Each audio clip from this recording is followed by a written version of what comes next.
How does a quiet college town end up changing the direction of rock music? Well, in the late 1970s and early 1980s, something unusual began happening in Athens, Georgia. It wasn't a major music city like New York, Los Angeles, or London. There were no big record labels headquartered there. There was no established music industry infrastructure. Athens was simply a small college town in the American South. And yet, within a few short years, Athens produced an extraordinary wave of influential bands, including R.E.M., obviously, the B-52’s, and Pylon. These groups didn't just become successful, they helped lay the foundation for what would eventually be called alternative rock or college rock. Strange thing is that none of these musicians were trying to create a movement. They weren't following trends or trying to impress the mainstream music industry. Most of them were simply friends, artists, and students who wanted to experiment with music in a place where nobody was watching too closely. I can't tell you how many bands I've looked at, in the past that none of them knew how to play an instrument. So the first thing they had to do after saying, "Hey, let's start a band," was, "All right, who's going to be the drummer?" I mean, it's literally that creative. But what happened in Athens during that era was less like a calculated music industry moment and more like a creative accident. The ripple effects of that accident will be felt across the entire landscape of underground music for decades. Now, before I start, make sure to like, subscribe, all that stuff. You guys know how YouTube works, and we just want to keep this channel rolling. So if you could, I'd really appreciate that. So into the story, Athens, for the music. To understand why Athens became such a fertile environment for music, you have to start with the town itself. Now, Athens is located about 70 miles northeast of Atlanta, and it's best known for the home of the University of Georgia and their Bulldogs. In the 1970s, the town revolved around the rhythms of university life. Every year, thousands of students arrived in Athens, bringing new ideas, new tastes in music, and a willingness to experiment creatively. Now, what made Athens especially attractive for young artists and musicians was how affordable it was, and that's never changed, right? I mean, Athens is probably less affordable, but just the affordability factor. Rent was extremely cheap by modern standards, old houses were plentiful, and many of them could be rented by groups of students for very little money. This meant musicians had space to rehearse, experiment, and live without the financial pressure that artists in larger cities often faced. Equally important was the fact that Athens was somewhat isolated from the traditional centers of the music business. I mean, of course, it's not New York or Los Angeles. It's not even Atlanta. And 70 miles might have been 7,000 miles if you go from Atlanta to Athens. It's a very, very small town. But, musicians were constantly aware of industry expectations. But in Athens, there was no such pressure. I mean, bands could form simply because people just felt like making music together. Just make a band.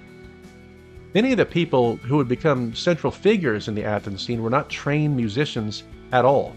They were art students, writers, photographers, and creative outsiders. Their approach to music was often shaped more by curiosity and experimentation than by technical skill. I think that's great in some ways, and you're not trying to be someone else. You're sounding like the way you sound because that's the only way you know how to do it. And I do the same thing, and I love that. That lack of traditional training actually helped produce something fresh and really distinctive. So the first band to kind of light the fuse, as it were, this is the first Athens band to gain significant national attention. It's the B-52’s. And their origin story has become one of the most famous anecdotes in alternative music history. The B-52’s were wild. In 1976, I think it was, a group of friends were hanging out after sharing some drinks at a Chinese restaurant. And as the story goes, someone jokingly suggested that they start a band. And at the time, none of them were experienced musicians. That didn't stop them from trying, and good on them. What they lacked in musical training, they more than made up for in imagination. Their influences were wildly eclectic. They loved surf music from the 1960s, kitschy thrift store fashion and playful, campy humor. Their approach to performance felt as much like performance art as it did traditional rock. And I I still dig them so much. When they played their first show on Valentine's Day in 1977, audiences immediately recognized that something unusual was happening because their music combined surf guitar riffs, dance rhythms, quirky vocals, and surreal lyrics about everything from sea creatures to UFOs. Songs like Rock Lobster quickly became underground favorites. B-52’s began attracting attention beyond Athens, and eventually the band broke nationally. Their success put Athens on the map and caused people in the music industry to start asking unexpected question. Why was this tiny college town producing such interesting music? Now, to be fair, the B-52’s really didn't hit it until they went to New York, but that's the logical progression, so that's okay. Now, every great music scene has a physical location where musicians and fans can gather, and for Athens, that place was called the 40-Watt Club, and it's legendary. In its earliest incarnation, it was simply a small venue where local bands could perform, but it quickly evolved into the cultural center of the Athens music scene. I mean, the 40-Watt Club was more than just a concert venue. It was a meeting place where musicians exchanged ideas, they formed new bands, they supported each other's projects. The audience was unusually open-minded as well. I've never been there, but I've heard it's just great because people came to shows not necessarily expecting polished performances, but hoping to see something creative and unexpected. And it's something I think we're missing in today's music, to be honest with you. Because of this atmosphere, the club functioned almost like a laboratory for musical experimentation. Bands were free to try unusual ideas, mix genres, develop their sound without fear of commercial failure or the suits looking over your shoulder. Over time, the 40-Watt Club became one of the most important small venues in the history of American alternative music. If you walked into the 40-Watt Club in the early 80s, you might hear Rock Lobster one night, Radio Free Europe the next, and something completely strange like Pylon doing Dangerous Instrument after that. The Athens scene wasn't one sound. It was literally a testing ground for new ideas. And I believe that is where college rock really bloomed, if you will. I know you had Boston, Minneapolis, New York, stuff like that. But I think the Athens scene is the closest one to my heart. Now, while the B-52’s had helped draw attention to Athens, it was the emergence of R.E.M. that truly defined the entire scene for a generation of listeners like myself. The band formed in 1980 with four musicians, Michael Stipe, Peter Buck, Mike Mills, and Bill Berry, began to play together in Athens. Now, from the beginning, their sound stood apart from the mainstream rock of the era.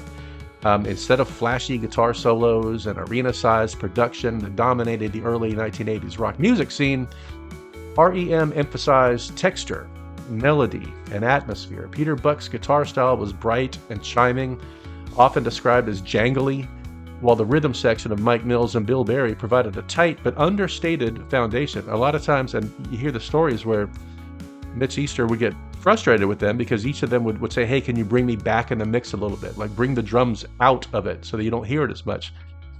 And apparently he just eventually said, look, I can only go so far. And I think that's kind of cool, and it worked. It really worked. Now, perhaps the most distinctive element of the band's sound came from Michael Stipe's vocals. His lyrics were often impressionistic and mysterious, leaving listeners to interpret their meaning.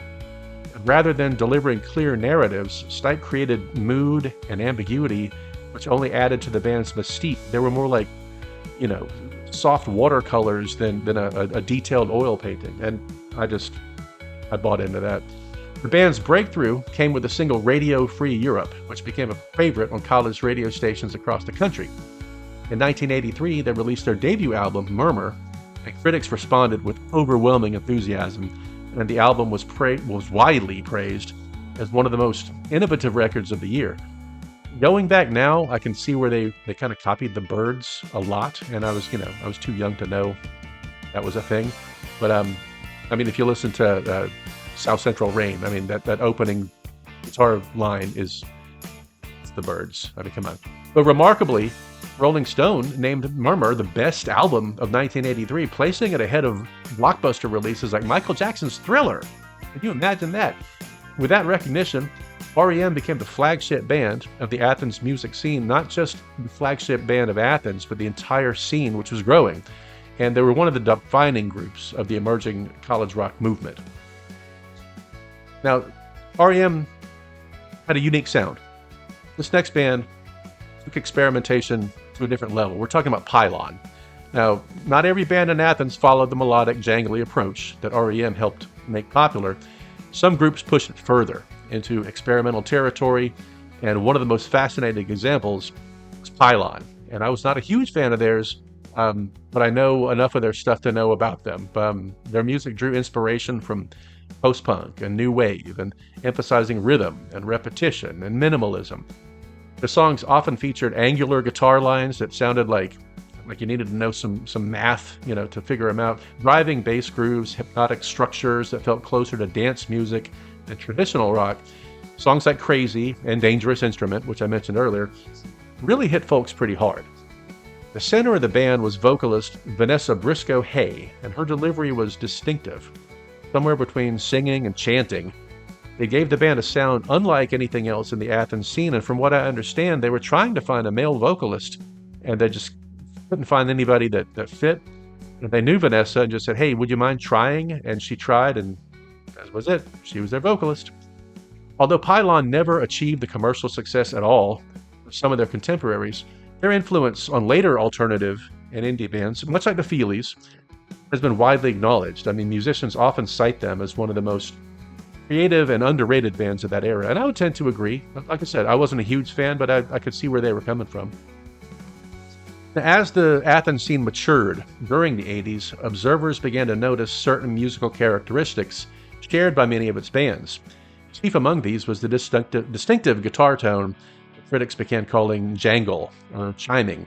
And you'll see this in the music industry. If one band hits it, let's just say Hootie and the Blowfish, right? They hit it big, out of the blue. Well, the next thing you know, every music artist recruiter is looking around the country, and the next thing you know, you have 5 different bands that sound like Hootie and the Blowfish, but aren't as good. And, it's debatable whether Hootie was all that good. They're plenty good. This bright, chiming sound of Athens drew inspiration from 1990s bands, or 1960s bands, I should say, like the Byrds. But Athens musicians adapted it into something uniquely their own. Several bands became associated with this jangly, musically melodic style, including Love Tractor, Dream So Real, that's another one, and Guadalcanal Diary, who aren't from Athens, but they kind of mixed into that scene. Together, these bands helped define the sound that would later influence indie rock and Britpop movements in the decades to come.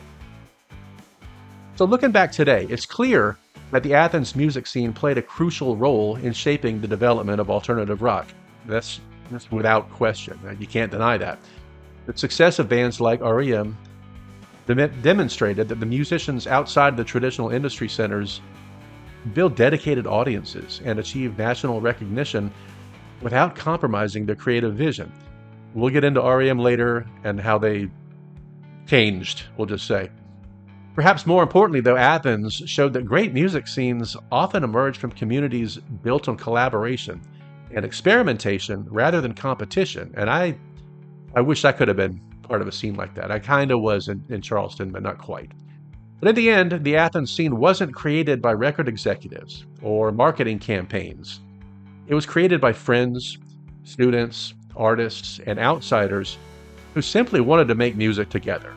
And in doing so, they helped change the course of rock history. That's all I got for today on the Athens scene. I'm going to dig into the bands, obviously, as we go.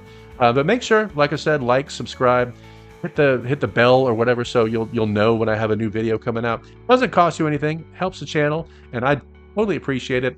Love getting comments on some of these videos, and I read every one of them, try to respond to all of them.